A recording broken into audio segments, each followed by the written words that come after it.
走进名家，欣赏名段，欢迎收看《名家名段》。节目的一开始我带来一张照片。杨德玉上来说，这是一张剧照，是梁山伯与祝英台当中祝英台的扮相。照片上的这个小女孩当时只有6岁。我不知道电视机前的观众，你能不能猜出她是谁？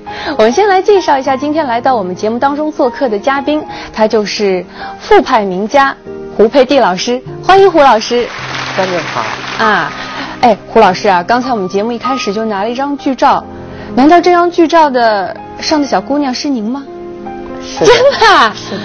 当时您6岁哈？6岁。您还记得拍这张照片时候的情景吗？跟我们描述一下怎么样？那是把我抱到桌子上这是给我化的妆，然后给我扮上。我母亲是个戏迷，她特别喜欢看戏。我记得小时候，她老抱着我坐着3轮车，就这样子到哪个剧场去看一场戏。我记得那时候看的好像七雅仙啦，反正好像有尹桂芳，反正我那个时候好像卖油郎了什么的。反正我记得我母亲是个喜欢看戏的一个人，就是很小的时候，妈妈就带着你看戏，然后妈妈喜欢看戏，所以就把你打扮成戏当中的模样，要拍个照是吧？不，这已经演出来。你已经6岁你就开始演了？对对对，就演了这个小小祝英台。对的。那个时候50年代刚解放的那个以后这个粤剧更这个风靡上海是真的不得了，好流行，就像现在流行歌曲一样。对对对，大家都会哼，都会唱。那时候都会哼，都会唱，尤其是梁山伯祝英台，那个龙堂里边的那些叔叔们阿姨们都会唱。他们看见我好玩，就老是把我拉去就这么唱。我妈妈也真是的，把自己的旗袍也撕了，就这样子。那时候买不到那么漂亮的我妈就自己做完以后就给我穿了。后来就给你做戏装来着。那是做戏装。还有一个那个梁山伯嘞，梁山伯母亲也是一样，也是这样子，大家都是自己做的。用的成本好高啊，都自己做的。不是把旗袍给改了。我妈就是我记得很牢，因为她很喜欢，很喜欢，她就把那个可漂亮的旗袍我记得，都撕掉以后然后去买那个一大包珠珠来穿这个项链什么就是上面戴的这个珠珠是吧？穿的，就穿起来的自己，就现在说就 DIY，就自己做。然后这个旗袍也是自己做的，其实花倒是买的，我好像记得花是买的，反正很有意思的。我们就叫儿童业余剧团了，我们还打了个小旗子，后来就反正到哪里我还抱着，我记得姚木上周伯成就是我们演出完了以后，他们还说相声了。就是那会儿整个社会的氛围就特别好，都有一个就是大家都唱粤剧、爱粤剧的这么一个氛围，街头巷尾，男女老少都会哼。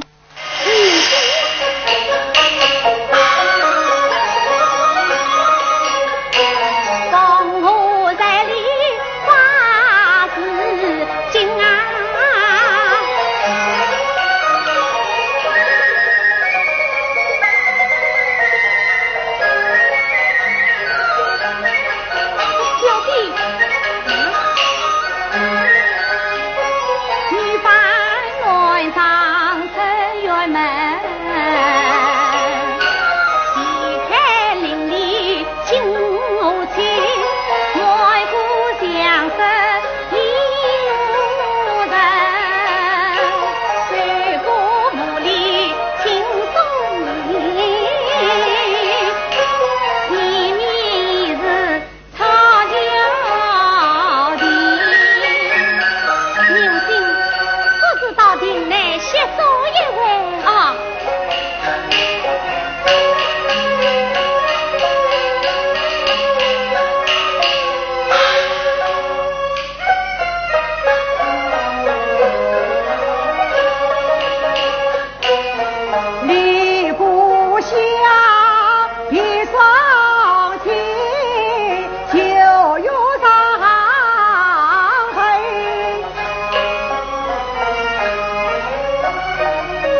相太顺缘，不是在此两坐片刻。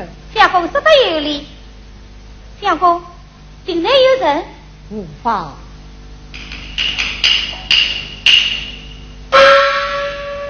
看他们也是银缕模样，说不定也是读书去的。你为圣兄请了，小弟有礼。小弟这厢万里。请问圣兄真姓大名，夫居何处啊？小弟姓作名应的，那是上虞作家庄神子。做仁兄。专问兄台子，归计两三辈。两仁兄。奇怪，仁兄果是大行人读书。真是，请问你我也去帮师去哟。好极好极，请坐请坐。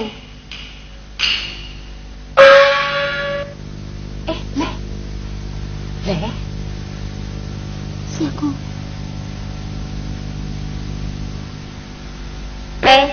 你们是到哪里去的？当人读书。我们到处去读书啊。当瞧见了，小姐他们。小姐好端端的在家里，你其他之人，我想要是小姐能一起出来读书，那最好了。是啊。各位圣兄，莫非圣兄有所为之？我家有个小姐妹，聪明伶俐很清美，妙郎对望很能收，琴棋书画皆为。我此番行在居民寺，居妹一心相同嘞。我以为男儿姑须尽疏通，女儿读书也应该，只害我弟弟太固执，终于留下小菊妹。了在高人，了在高人呐！圣兄来礼再见，自同大爱配我心，男女同志无莫谁愿，我说明理也给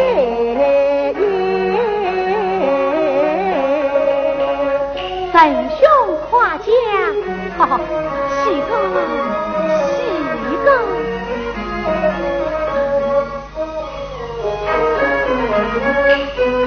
我以为天下男子一般呀，难得他以为女子道不必，两者莫两倍。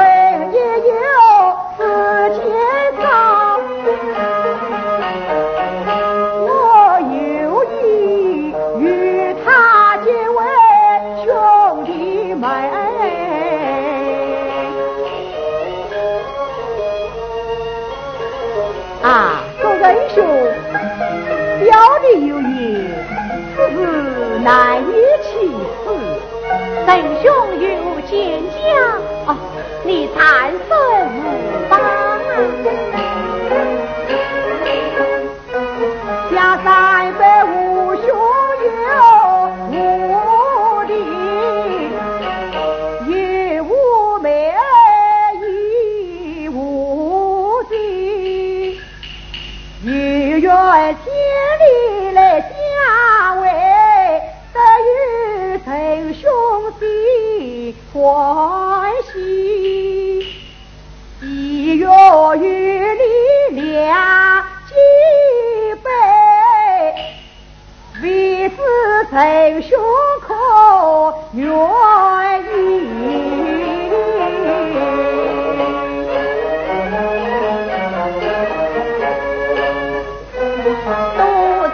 曾胸脯坚气，情难弃你才兄弟，从此多诉月亮花，小弟那与不愿意。使用燃气安全第一，一年四季都要注意排气通风。请使用安全型的燃气器具，橡胶管的安全期限为18个月，最好用金属软管。燃气器具应请专业人员安装。燃气热水器必须加装烟道，请勿擅自拆卸液化气瓶调压阀。发现燃气泄漏，及时拨打962-777燃气热线报修。临睡前请关闭燃气总开关。使用燃气安全第一。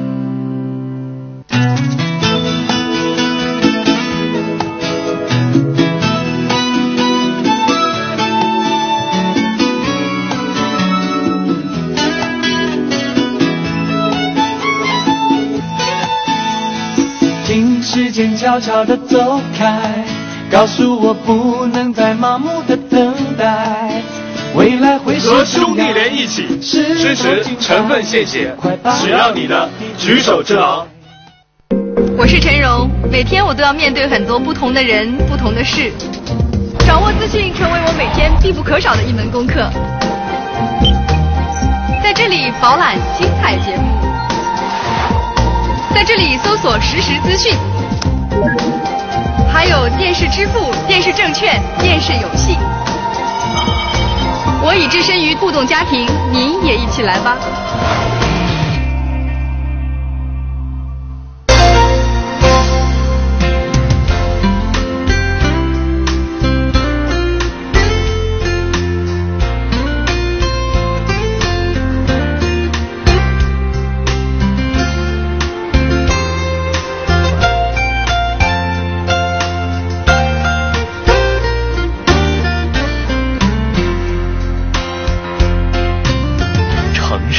让生活更美好。2009真实中国影院计划第3季温暖启程，自3月起，为您精挑细选10个精彩主题，21部优秀纪录片，27位金牌导演，陪你浪漫1整年。纪实频道倾力打造真实中国影院计划第3季。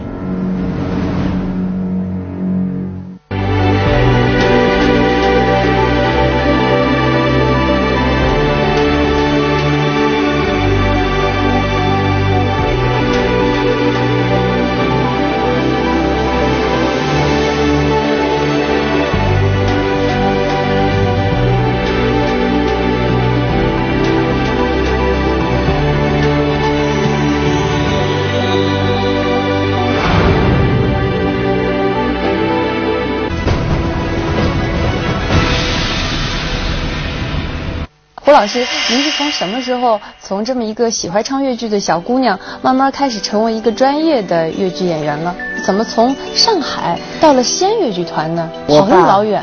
这是我爸志愿大西北。哦。新兴粤剧团，经过3代正神，到西北志愿大西北，带着大红花，在大光明门前是欢送。那时候我还没去，我们。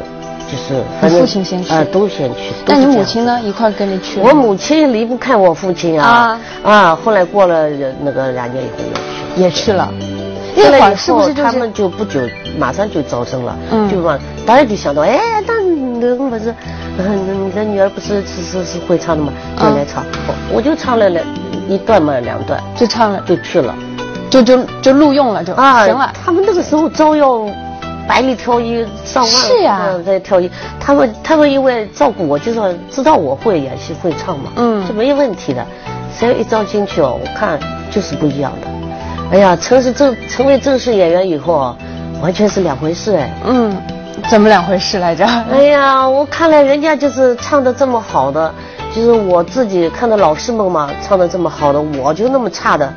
哎呀，我想想，我说我怎么差那么多了？还有我的同学们，同学们有的人也唱得挺好的。你小时候你就特别谦虚哈，你还懂得看到那么小的孩子，你还知道看到自己身上的不足，跟其他好的学生这么比一比，把别人的好的吸收过来哈。哎呦，我反正我是觉得我不行，一直是觉得我自己不太好，虽然我挺有紧迫感的那种。我一直觉得好像我总是好像演得不好啊，就是唱得不好。老师们也说我好像你这个表演好像说我没戏。我说我很会演戏啊，我使劲演啊，怎么就没戏呢？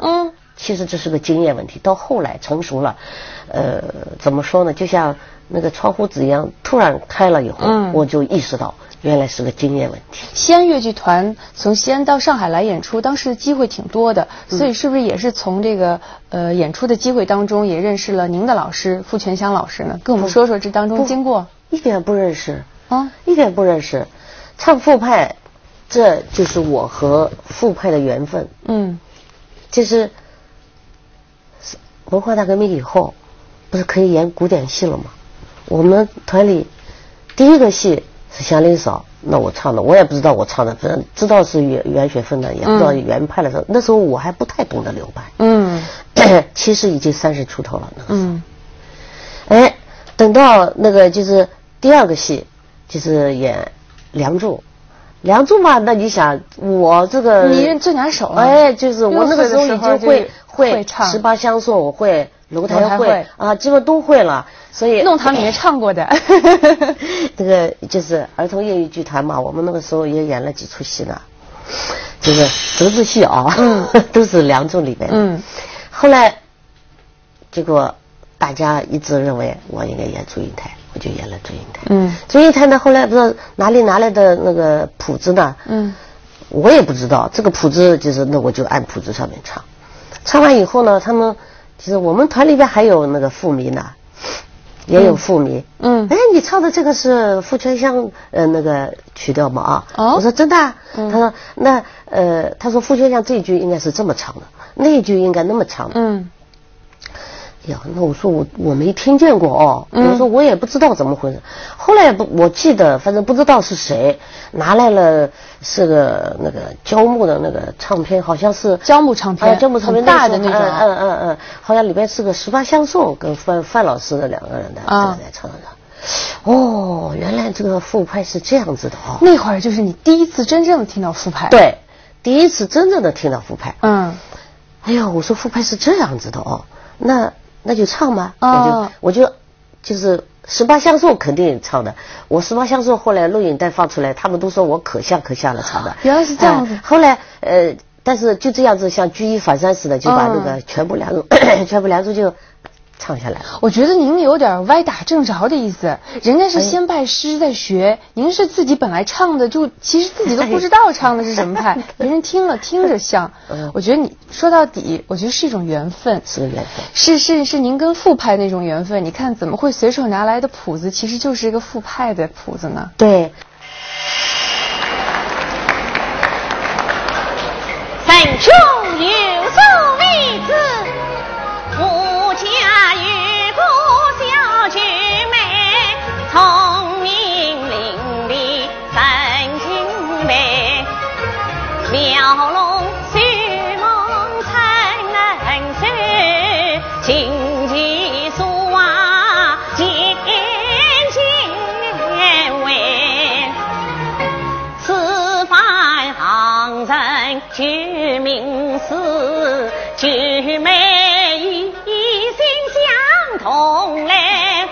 我以为女儿姑须亲疏导，女儿读书也应该，只怪我弟弟太固执，终于留下小姐妹。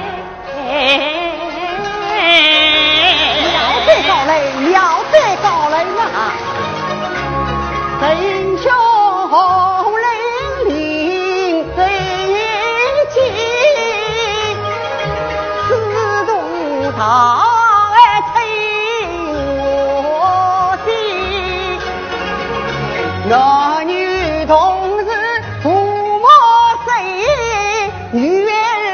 说说明你也给意。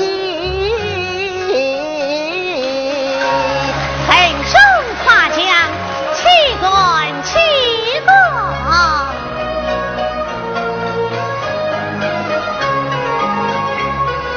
吾以为天下女儿一般样，难得他也为女子报国名，强色本两本也有世界上，我有意与他结为兄弟妹。他说为兄表的原因，只是难以启齿。本兄你谈何方？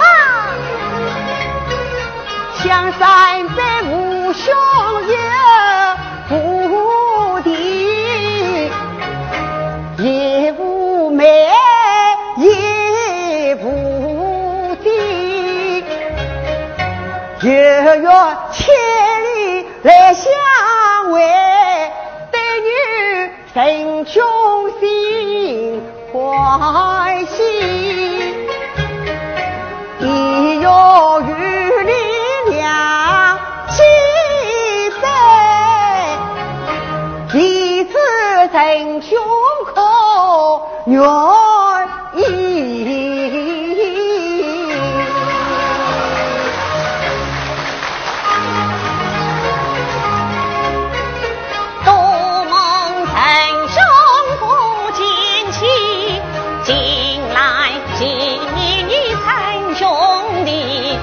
从此读书月亮关，小弟哪与不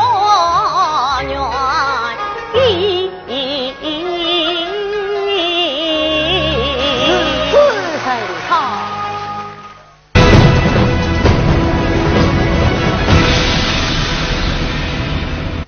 胡老师也听说当时你这个副派的祝英台唱得特别好，所以在西安越剧团也是得到了更多的演出机会，是吧？嗯，对。然后就到上海来演出，你们有巡回演出好像？哎，对对，我们每年都要巡回演出，就是基本上每年排了戏以后，那里边演完以后，然后就到上海来演。那红烛女呢，是我们青年队的戏，青年队呢就一路从这个无锡啊、苏州啊、上海，就是一站一站演过来。演过来以后呢，演到这里呢，已经就是过年了。过年了，我们就在逸夫现在的那时候叫劳动剧场。就是上海逸夫舞台的前身。劳动剧场，舞台和那个3层楼这个观众挺近，好像就在面前似的。我那时候不是耍了那个手绢嘛，不是挺新鲜的。第一块手绢进上海嘛，这样耍手绢的时候，那个好，我给你好。那会儿他还没看到过这种表演形式，没有，所以说是第一块手绢。那个手绢呢，是我们跟那个豫剧团学的。我们这个戏是跟西安是豫剧团学的，豫剧就河南梆子。那个他们演的红烛女，我们觉得这个挺活跃，挺合适我们去演的，因为后头是武戏嘛，所以就跟豫剧团学的。所以那个手绢他们好，那个好像人就在我旁边喊一样的，看的人多，看的人特别多。就这场戏，我们红烛女演完以后，我也不知道，演完就演完了，像平时一样演完。后来过了2天以后，他们说，那个我正在演出的时候，他说，叫你拜傅全香为老师，你愿意不愿意啊？傻了。高兴的傻了吧？现在在胡老师说起来有点轻描淡写了，其实当时这件事儿可是文艺界的一件大事儿呢。也算是好像可以吧。你今天还带来了当时的一些就是报纸哈，上报纸上登的一些简报。这个呢，我也是个不太有那个。这还是一张请柬。这个是个请柬，当时来讲有请柬好像是好像是比较隆重了。是1980年的时候，3月份。1980年的时候就有请柬了，拜师仪式的请柬，我们得看看哈，打开看一下，请柬上写的是3月17号上午9时在巨鹿路675号文联大厅举行西安市越剧团青年演员胡佩蒂拜上海越剧院傅全香为师的仪式。我们注意到这上边写的这个傅全香老师，当时还没有说什么表演艺术家啊，或者是名家，这个是时代，这个是时代，那个时候的人没有什么名利的意识。对，那个时候的傅老师啊，真的特别的就是谦和了，很非常那个，见了他以后，他就是亲自上台啊，跟你说啊什么。特别的亲切，当然后来他当然跟我也还是很亲切的。我到上海以后，知道我比如说啥，你就不要回去了，就睡到家里的傅老师那里啊，跟他睡一张床，在一起。反正就是傅老师确实，我是特别的敬佩他的那个执着、义德哈。不是执着追求，他也是执着的追求。他还特地为你这个演的红珠女在报上写了一篇文章是吧？鼓励你的文章带来了吗？我给我们看一下，也是简报，当时是登在哪张报纸上的？文汇报。文汇报哈，就是这篇吗？就是3月10号的。介绍青年越剧演员胡佩蒂，傅全香是作者。你看一下，这张是你当时的演出剧照吧？这是写了这样一篇文章，登在报纸上，对你的鼓励。对。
80年拜了傅全香老师为师，您就是他正正式式的弟子了。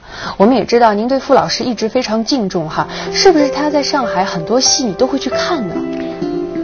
可惜的是我就是挺远的，挺远，你在西安，没机会，而且我也一直有演出任务。就是在拜完师以后呢，我们演出一完成，我就正好傅老师演出请探。哦，那还挺巧的，真巧的，我就天天去看。当时呢，因为我家都搬到西安去了，就住在我成都路的大伯家里面。哦，伯伯还在上海。伯伯还在上海，就是一直在他家里面。看了多少场？那时候他们这个演出都会连演的。对，演了我看了10场，那就10天，一直到他结束为止。您进场看戏肯定不用票了。那当然了，我就在那个大舞台的灯光槽。灯光槽是在哪个位置？装台的时候就是要把灯不是吊到那个楼上嘛？啊，就是这个很高很高的一圈嘛，就等于楼上的那个位置。楼上的位置就是从上往下看。那可能是看得很清楚的位置吧？很清楚，而且是全舞台都看见的。那一定是傅老师跟您说这个地方是最好的，我猜哈，是吧？看之后肯定受益匪浅吧？都学到了些老师的什么东西？哎呦，我看了以后心里是很有数了。因为我学习挺快的。就是看3场以后，我基本上已经都背熟了，是后头的全部都是温习，因为他在上面的时候，他在下面就跟了，我就上面，我就心里面就一直跟着。10场戏以后回去，马上就拍戏。这中间跟老师面对面的老师亲自教授过你吗？教授过，就是在那个10场戏以后，我去拜访老师。我提出了一个要求，我说老师，我说我别的几场戏，我戏虽然都背出来了，别的几场我都能理解和就是基本上可以拿下，可是我要请你给我讲讲杨镐的这个戏的人物的内心的转折，因为杨镐的转折太大了。杨镐是最经典最难演的一场。对，所以我说我希望给我说一下。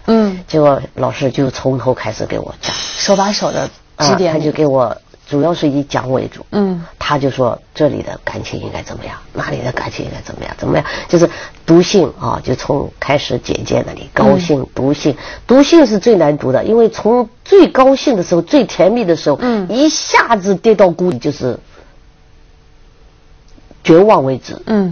就是这种表情，就是在这个短短的这个不到1分钟里边，你全部的表演出来。他是怎么跟你细说的？他给我说，他给我说了以后，他说一下打懵，他说，打懵以后喊出天哪的时候，第一声天哪在心里边讲，就这个时候是个空点，腾抬起来天哪，然后大喊一声就是天哪。好高的那个，他说不知道自己没有方向了，不知道自己，如果那是个柱子，那就撞死了；如果那个是什么，这个海神庙外头是个河，他说就像跳下去。这时候就是舞台效果，一个炸雷把他又炸到那个柱子上靠着，然后开唱。节奏都会很明确。对，傅老师这个傅老师这个戏啊，他一定要有很大的激情去演。如果你没有激情，这演不好傅派的戏的。真的很激情，他就是演那个柔情似水的时候，都是要满怀激情，就是里边都是满怀激情。之后你回到西安，你也演了。对，我们团那个两边都站着看我的2场戏，他们大家都在我称赞我，就说到底是亲自传授过的不一样，到底是大家的戏，确实不一样。就是不一样。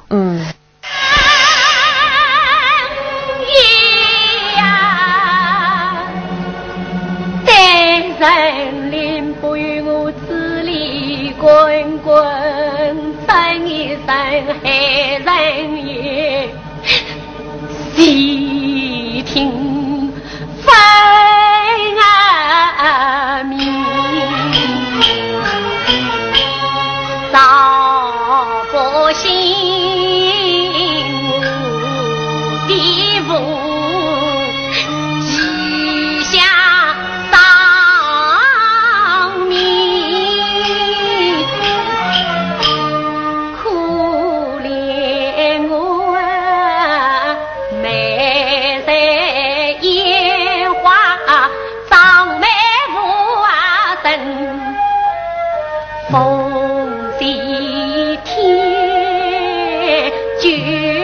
王魁，萍水相慕，几人欢儿迎，夫妻相爱两年生。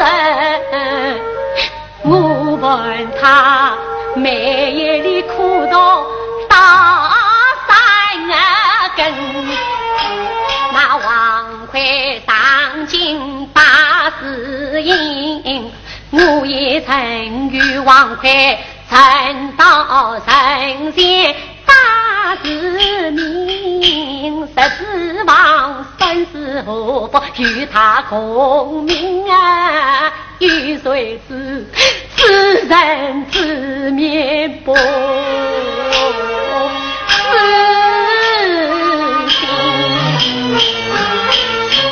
那王魁他中了高，魁人忘了本，他经过定期再去与做心啊人200两银子一封信啊，带我上天不路在地不瓦门，是在等头心才人人公分，王神圣之正义是差应与我归因大元神啊，给彩的魂灵是我在生，是我在生，黑人呀，我总是往前也关闭神。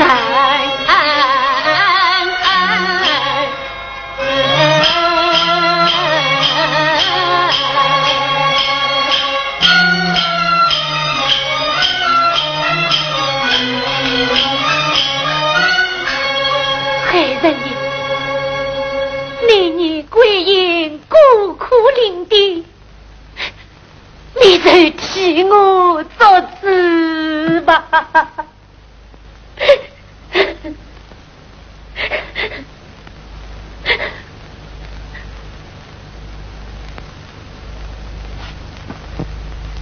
黑人爷，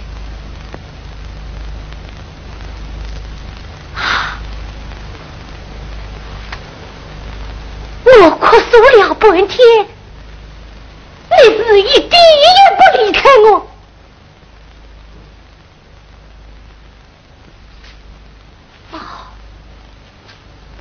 莫非劝你的人太多了？你忘了那天我王魁才是名字了吗？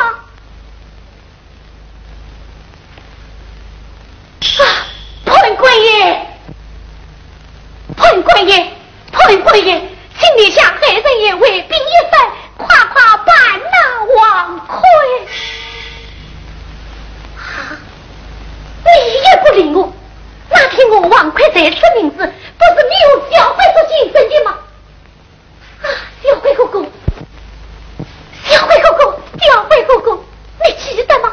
记得那天我王魁才是名字吗？你也不理我。我明白了，遇见王魁逼不得已的，他中了状元，是天师门生，遇做了汉人乡的女婿，你们都不管打他，哈哈，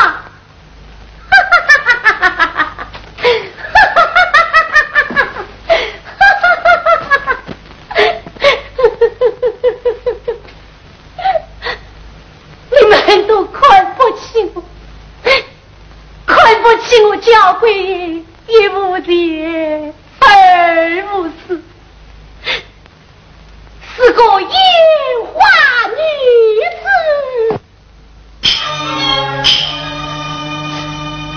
给人家媳妇的嘛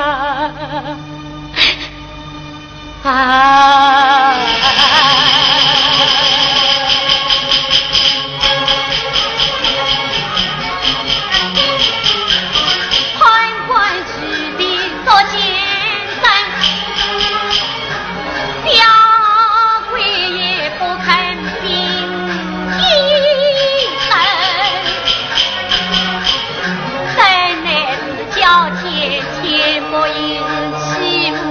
叫贵，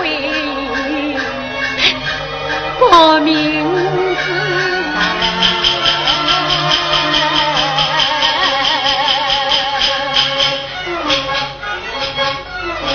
太上爷，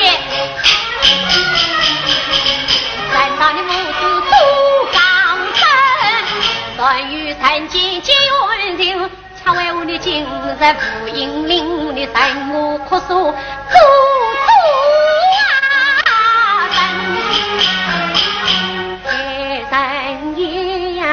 莫比你关海上不管生死，岂不问生死风波现日本，欲望快在身前挖下肆虐，为心在呀看小比个西北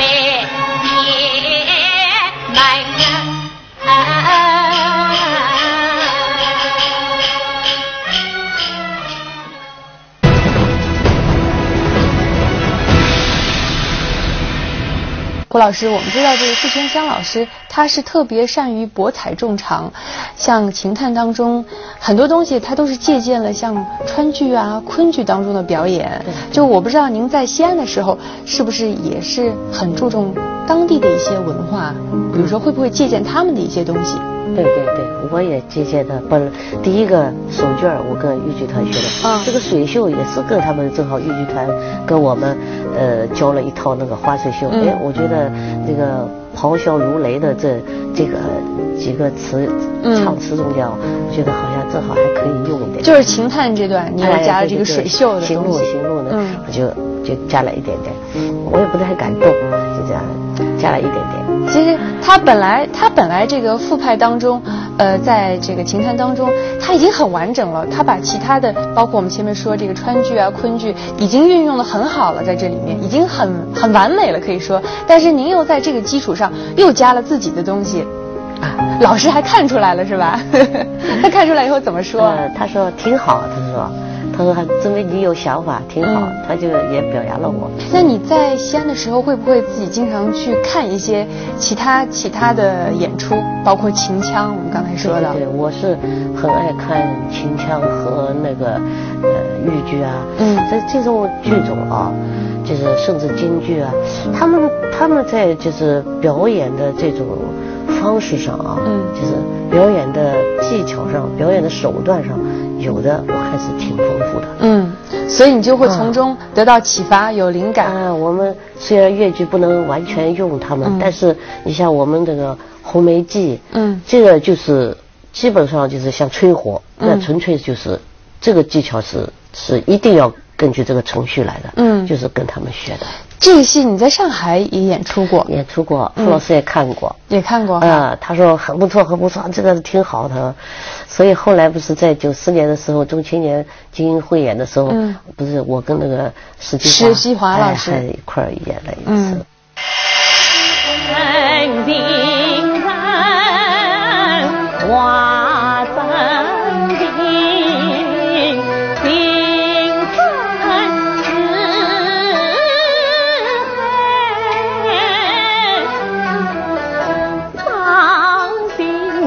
伤心泪落心啊谁，弟子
为娘。为郎，你赶快逃走，令我永别了。不，这生病后的篱笆万一，怎可以永别二字？白郎啊，白郎，我为你创造别名，我为你不必有你，我妻子贴在心上，真乃生死光隔，有命一度，早有后言。为娘，阿里子，为娘。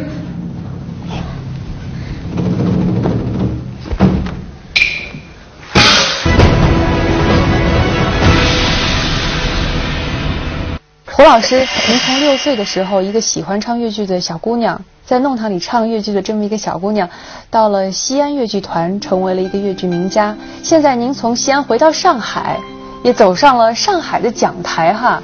跟我们说说您退休之后，您对学生的一些教学，包括您自己的一些兴趣爱好吧。以前嘛，想继承以后呢，就等我比较成熟一点，我想可以把这个继承的东西呢，确实可以留下一些。我开始我也有点不知道自己这把刀快不快，我自己试试看。先试试到上海。所以我们现在在舞台上看到，正活跃着的这些青年演员，包括盛舒阳他们，都是您的学生。像教这些年轻演员的时候，会有一些自己的心得吗？那当然。我开始我也没有当过老师，我只是学人家的东西。一直是作为学生的这个姿态，就是一直走到我近50岁了。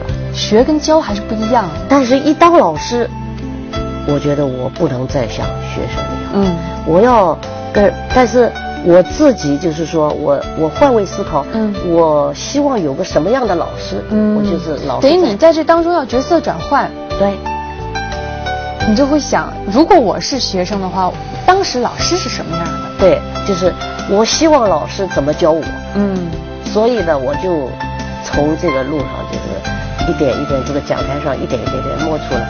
那从第一批学生就是盛舒阳、王杰、陈新奇3个学生的第3个月，我给他们一次强化训练，一下子3个人就能唱。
人命苍天，命是非。